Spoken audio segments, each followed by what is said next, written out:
On Monday, Canadians elected a new government to stand up to President Trump and to build a strong economy. Canadians also sent a clear message that their cost of living must come down and their communities need to be safe. As Prime Minister, I've heard these messages loud and clear, and I will act on them with focus and determination. The engagement of Canadians at rallies, on social media, and around the dinner table was very high. And while different visions were put forth by various contenders, we disagreed agreeably, and the leader of every party quickly and graciously accepted the results. At a time when democracies around the world are under threat, Canadians can be proud that ours remains strong. As I've been clear since day one of my leadership campaign in January, I'm in politics to do big things, not to be something. And now that Canadians have honored me with a mandate to bring about big changes quickly, I will work relentlessly to fulfill that trust. As I stressed on election night, I am committed to working with others, governing as a team in Cabinet and caucus, and working constructively across parties in Parliament, working in real partnership with provinces, territories, and Indigenous peoples, and bringing together labor, business, and civil society to advance the nation-building investments that will transform our economy. In the coming weeks, I will unveil more of our plans to engage with Canadians as we embark on the biggest transformation of our economy since the end of the Second World War. This will be an incredibly exciting time as we take control of our economic destiny to create a new Canadian economy that works for everyone.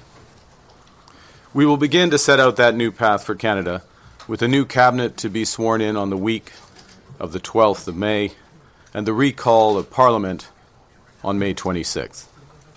We will have the privilege of welcoming His Majesty King Charles III, who will deliver Canada's speech from the throne on May 27th. Her Majesty the Queen will join this visit.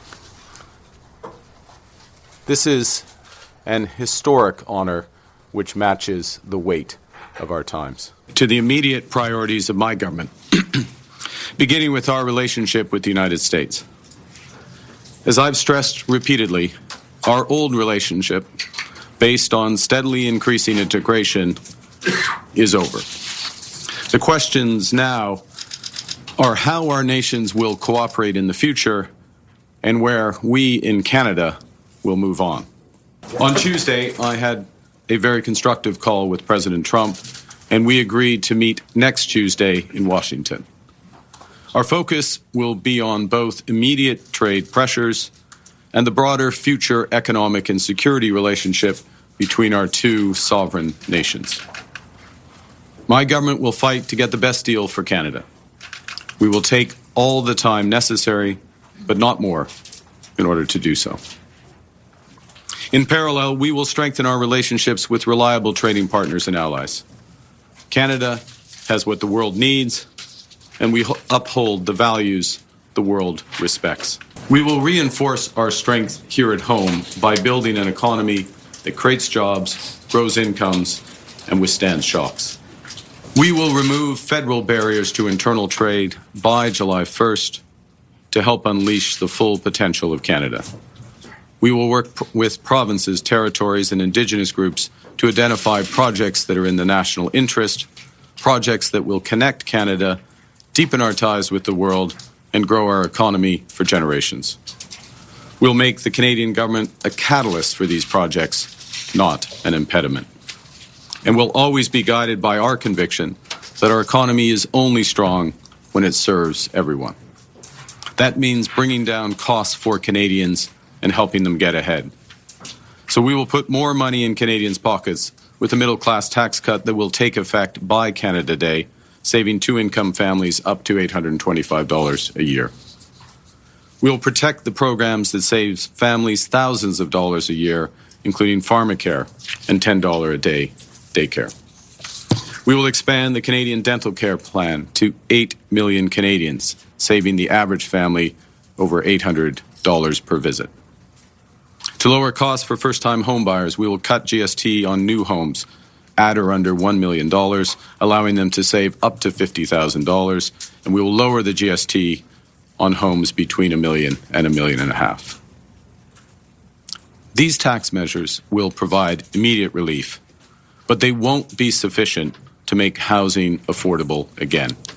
For that, we have to build. We will address failures in the housing market head-on, unleashing the power of public-private cooperation at a scale not seen in generations. We will slash development charges in half for all multi-unit housing. That's about $40,000 off the cost of a two-bedroom apartment in Toronto. And we will create an entirely new Canadian housing industry in modular and prefabricated housing using Canadian technology, Canadian skilled workers, and Canadian lumber. We will build houses faster, at lower costs, with a smaller environmental footprint in construction and greater efficiency once families move in.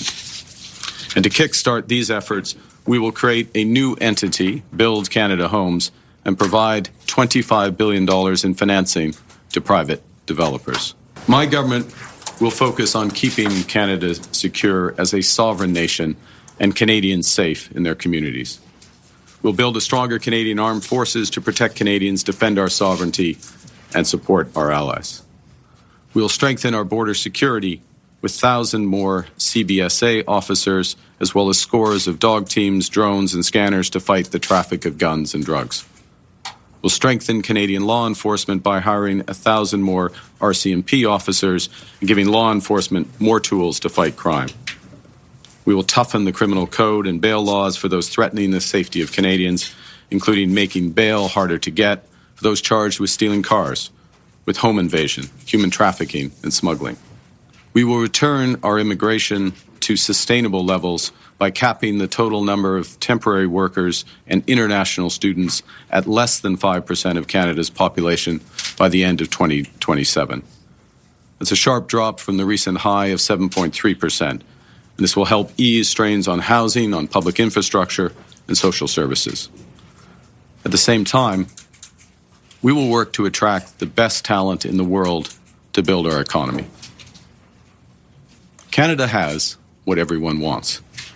We're a confident nation that celebrates our diversity, that believes in and practices free speech, that respects the rule of law, that has a vibrant democracy. We value innovators and builders. We trust science. We protect our immense natural heritage. For Canadians abroad thinking about returning to build their lives in our nation, there's never been a better time to come home. Day-to-day government spending, the government's operating budget, has been growing by an unsustainable 9% every year. We will bring that down to 2%, less than half the average nominal growth rate of the economy. We will not cut any transfers to provinces, territories, or individuals. Instead, we'll balance our operating budget over the next 3 years by cutting waste, capping the public service, ending duplicative programs, and deploying technology to boost public sector productivity. We will use scarce taxpayer dollars to catalyze massive private investment.